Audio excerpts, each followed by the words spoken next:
The church was packed. The bride looked perfect. The guests were smiling. But behind all the luxury and celebration was a heartbreaking secret. Just minutes before saying Look at you "I in that do," old suit. the You bride humiliate publicly me. humiliated I her can't own poor believe brother, it. Take the your man cheap who had gift and leave. sacrificed You're not everything to raise welcome. her after I'm their sorry. parents died. I just wanted to be She here. told him he Poor didn't man. belong in the front row. She was ashamed of him. Broken and humiliated, he quietly walked outside. Then suddenly, a deafening roar echoed across the sky. What is that? A Run! black Get back! helicopter descended Oh my beside the God! church. This way, hurry! What happened Ah, next it's left landing! every Watch guest out! frozen in shock. The poor brother they mocked wasn't who Sir, they thought your he was. presence is required. And when his true This identity is for was you, revealed, Mr. Billionaire. the bride's world Billionaire? changed forever. This can't be real. Stay It is, until sir. the end, All is yours. because this unbelievable story proves that My the people brother, you look down on how today could you? may be the very ones I was you'll afraid regret to lose you. underestimating tomorrow. All this time you knew? Forgive me. I love you. I forgive you.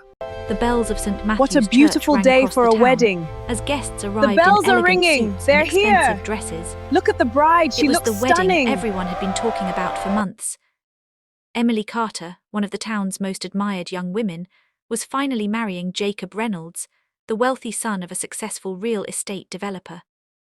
Luxury cars lined the church parking lot.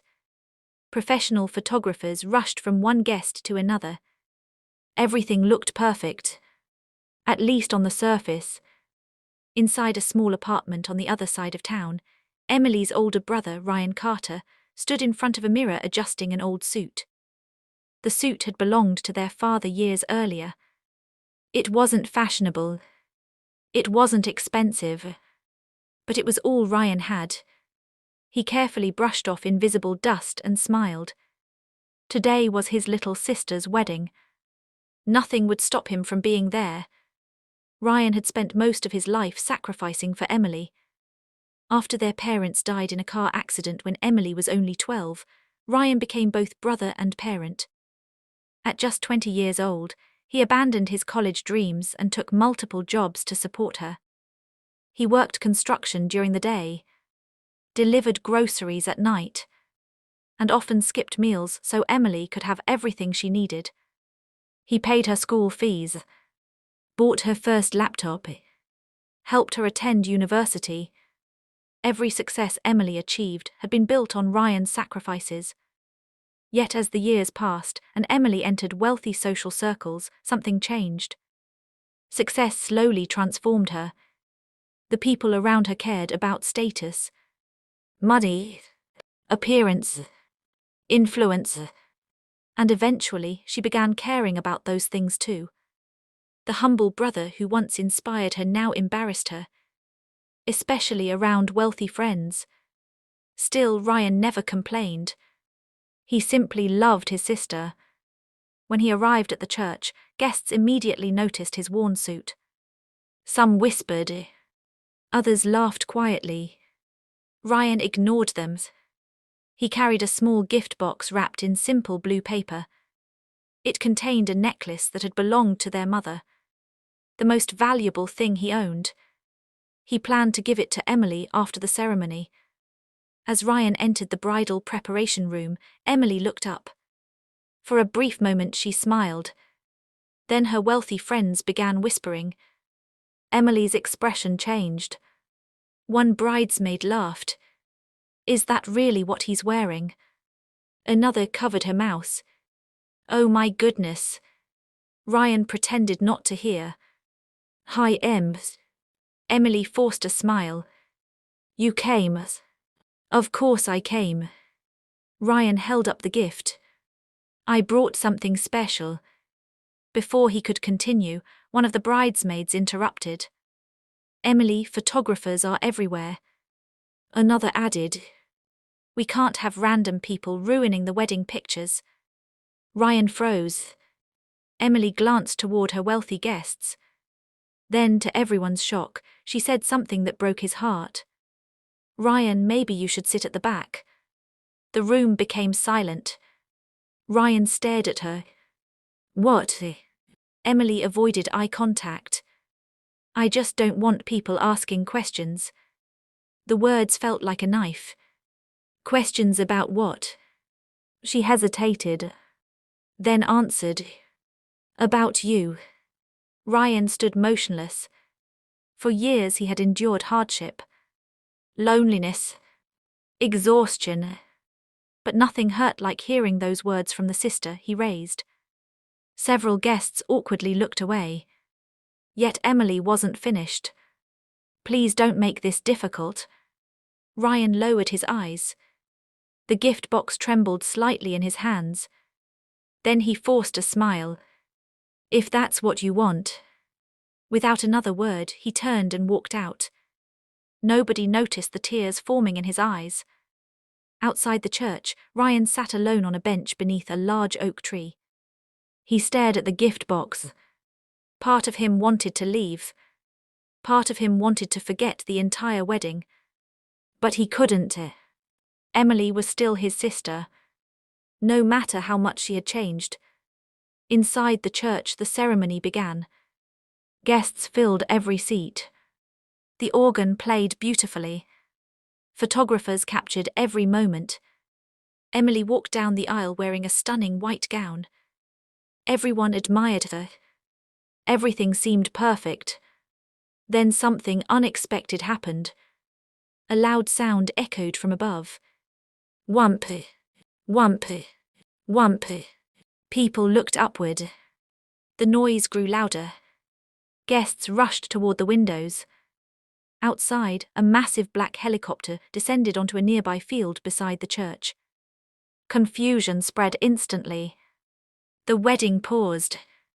Even the priest stopped speaking. Dust swirled through the air as the helicopter landed.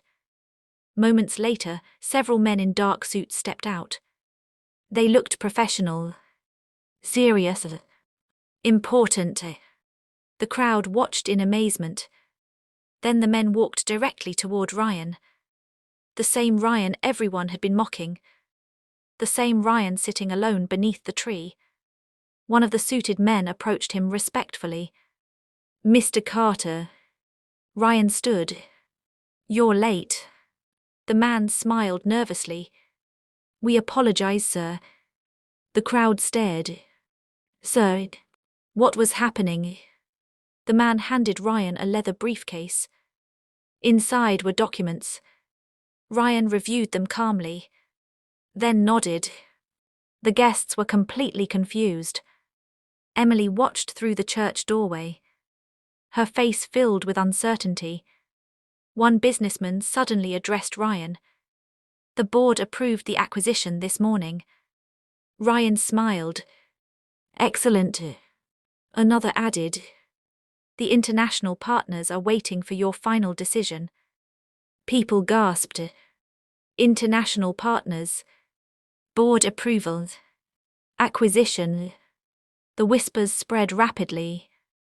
Who exactly was Ryan? A local reporter attending the wedding recognized one of the executives. His eyes widened instantly. "Oh my God." "What?" someone asked. The reporter looked stunned. "That executive works for Carter Global Industries." The crowd fell silent. Everyone knew the company. It was one of the largest private infrastructure corporations in the country. Worth billions. The reporter looked again, then nearly dropped his camera. "No way. What is it?" "Ryan Carter." He swallowed hard. "Ryan Carter owns the company." The words exploded through the crowd. Emily froze. Jacob froze. The bridesmaids froze. Everyone froze. It couldn't be true. The poor construction worker. The man wearing an old suit. The brother they humiliated. A billionaire. The truth emerged quickly. Years earlier, Ryan had quietly started a small construction company. While supporting Emily, he worked every spare hour building the business. Nobody noticed. Nobody paid attention. He expanded slowly, invested wisely, partnered with international firms, purchased struggling companies, built infrastructure projects across multiple countries. Over 2 decades, his company became a global empire. Yet Ryan never changed his lifestyle. He preferred simplicity, privacy, and hard work. Most people never recognized him because he avoided media attention. The old suit wasn't because he was poor. It was because he didn't care about appearances. The helicopter hadn't arrived to impress anyone. Ryan was supposed to attend a billion-dollar acquisition meeting after the wedding. The executives simply came to pick him up. Inside the church, Emily felt her stomach sink. Every memory flooded back. The sacrifices, the late nights, the meals Ryan skipped, the opportunities he gave her, and how she had just humiliated him in front of everyone. For the first time in years, she saw herself clearly. Not as a successful bride, but as an ungrateful sister. The ceremony was temporarily delayed as guests surrounded Ryan. Suddenly, everyone wanted to speak with him, shake his hand, take photographs, offer compliments. Ryan responded politely but remained humble. Then Emily slowly walked toward him. The crowd parted. Tears filled her eyes. Ryan. He looked at her gently. Neither spoke for several seconds. Finally, Emily broke down. "I'm sorry." Ryan remained silent. She continued crying. "I don't deserve your forgiveness." The crowd watched quietly. "I forgot everything you've done for me." Ryan looked at the gift box still resting on the bench. Then he handed it to her. Emily opened it. Inside was their mother's necklace. The necklace Ryan had treasured for years. Emily immediately burst into tears. "You were still going to give this to me?" Ryan smiled softly. "Of course. Even after what I said. You're my sister." The words shattered her completely. She hugged him tightly. For several moments neither moved. Many guests wiped tears from their eyes. Even Jacob became emotional. Eventually Ryan stepped back. "I never cared about money, Emily." She nodded through tears. "I know. I only wanted you to be happy." Emily cried harder. The wedding resumed shortly afterward. But something had changed. This time Ryan sat proudly in the front row. Exactly where he belonged. When Emily walked down the aisle again, she wasn't thinking about wealth, or status, or appearances. She was thinking about family, and the brother who loved her even when she didn't deserve it. After the ceremony, Ryan quietly funded several community projects. Scholarships, housing programs, job training centers. Not because he wanted recognition, but because helping others had always mattered more than wealth. Years later, people still remembered the day a helicopter landed outside the church. Most remembered the shocking revelation. The billionaire brother. The secret empire. The dramatic surprise.